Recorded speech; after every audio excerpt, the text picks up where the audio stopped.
Mr. President, I should now like to introduce Thomas A. Pugel, Professor of Economics and Global Business, Vice Dean for MBA Programs, Leonard N. Stern School of Business, who will present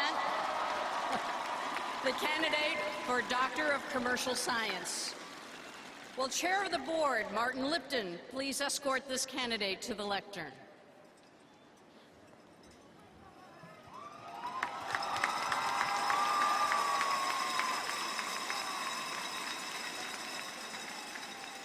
Janet Louise Yellen.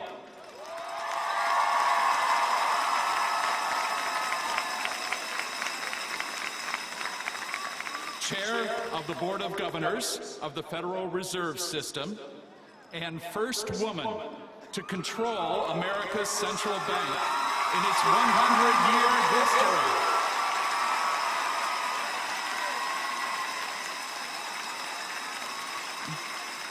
You employ the powerful tools of your office with sound judgment, deep expertise, and a strong sense of social responsibility. A Brooklyn native,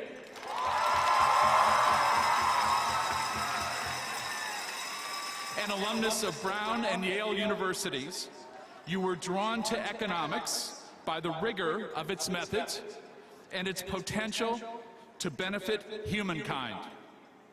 You served on the faculties of Harvard University and UC Berkeley, where you are now Professor Emeritus, and ably served the President's Council of Economic Advisors. Let me pause here for a personal note that I think is very appropriate to our event.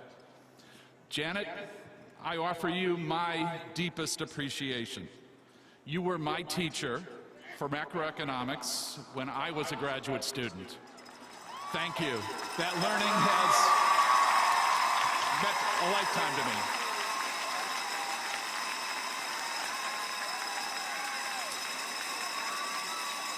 to me. In 2004, you took the helm of the District Federal Reserve Bank of San Francisco before rising to become vice chair and then ultimately chair at the Federal Reserve this year.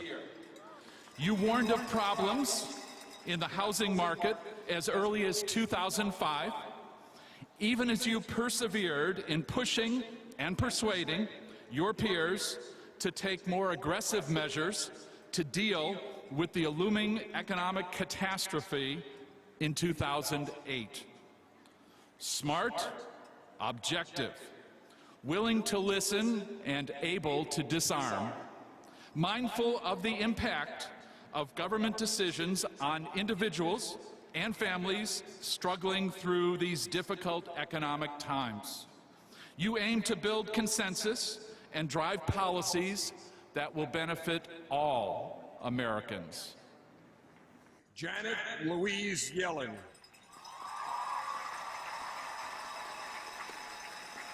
The world's most influential central banker, universally esteemed member of the Academy, and pioneering role model for women, you have proved a prescient, forceful, and courageous public servant, wisely entrusted to implement sound monetary policy for the nation and the peoples of the world. Madam Chair, by virtue of the authority vested in me by New York University, I am pleased to confer upon you the degree of Doctor of Commercial Science, honoris causa.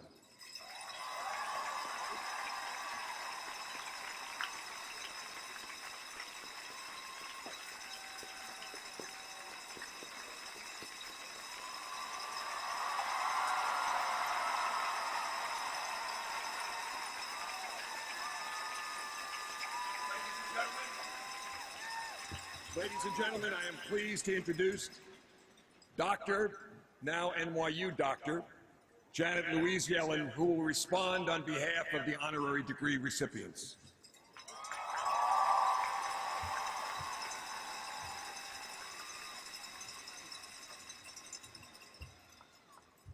Thank you, President Sexton. On behalf of the honorees, let me express my thanks to NYU. And congratulations from all of us to you, the class of 2014, and to your families, especially your parents.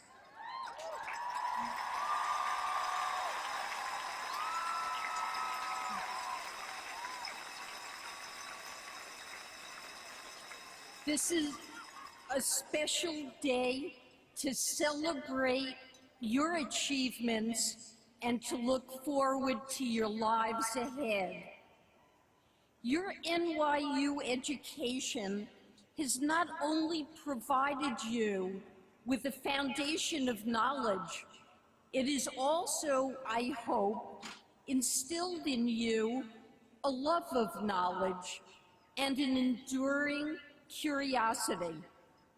Life will continue to be a journey of discovery if you tend the fires of curiosity that burn brightly in all of us. Such curiosity led Eric Kandel here at NYU to his lifetime goal to discover the chemical and cellular basis of human memory. A few years after his graduation, he was doing research on cats, but he had the idea of focusing on an animal with a simpler, more fundamental brain, the California sea slug. His colleagues all but ridiculed him for that idea.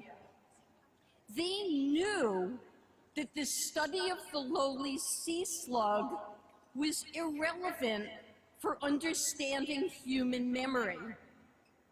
Kandel's surgically skilled collaborator deserted him. To get up to speed on sea slugs, he had to go abroad to study. But Kandel persisted, and in 2000, his curiosity won him the Nobel Prize.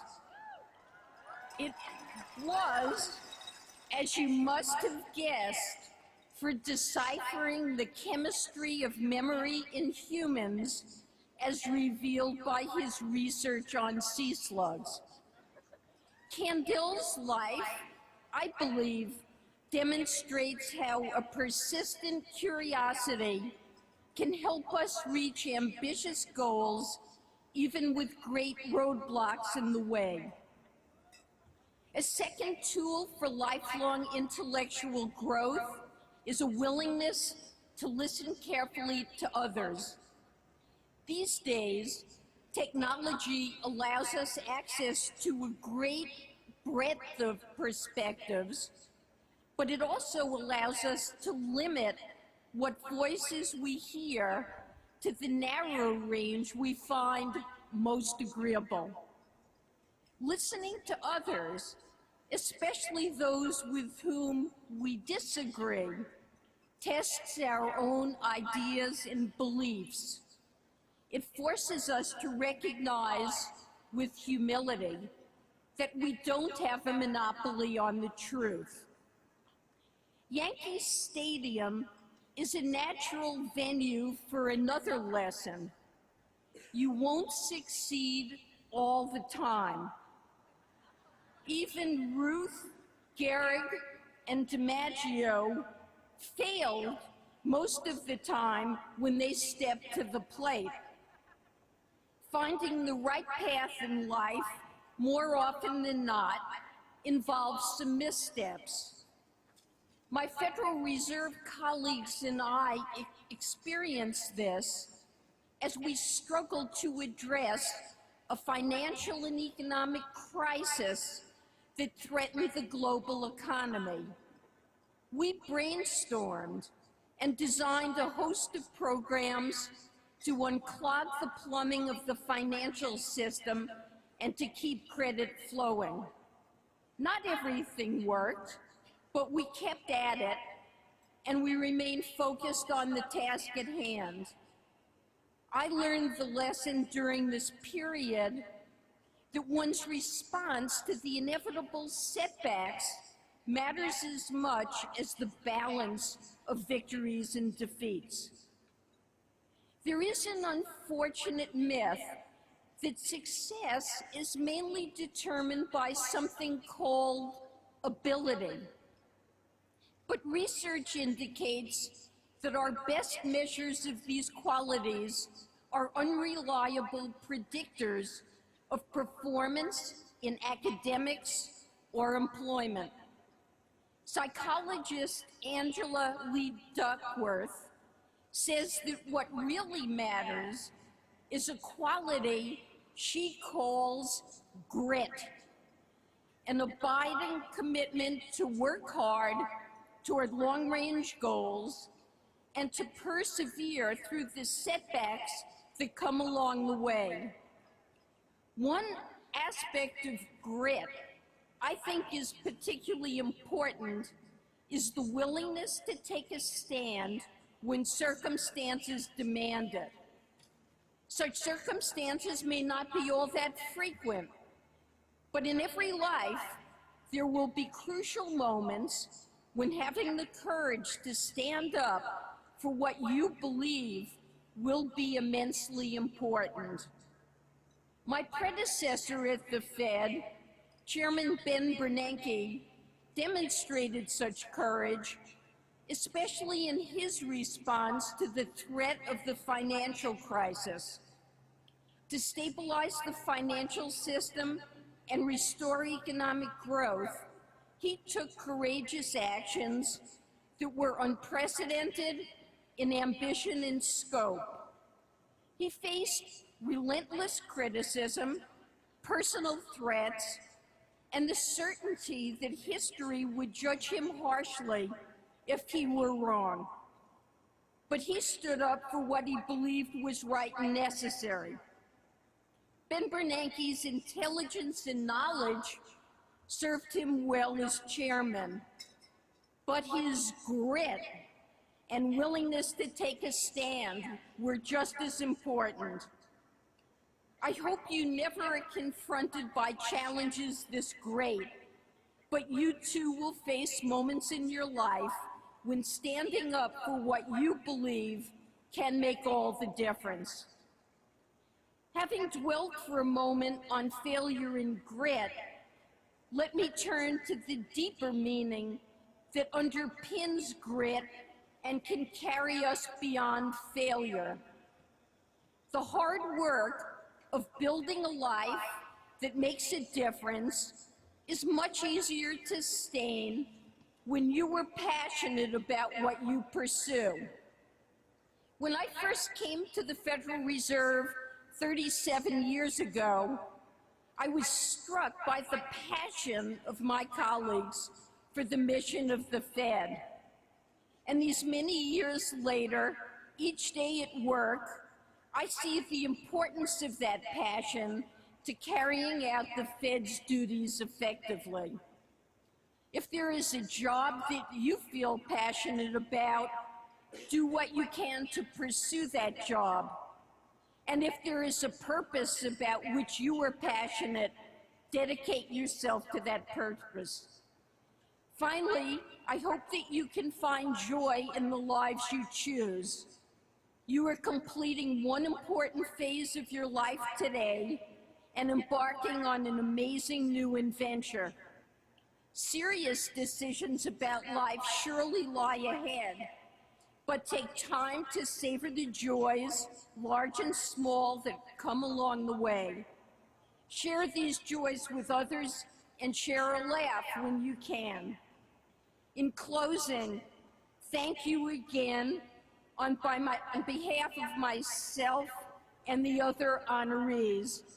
Thank you for the opportunity to speak to you today, and congratulations and good luck to the class of 2014.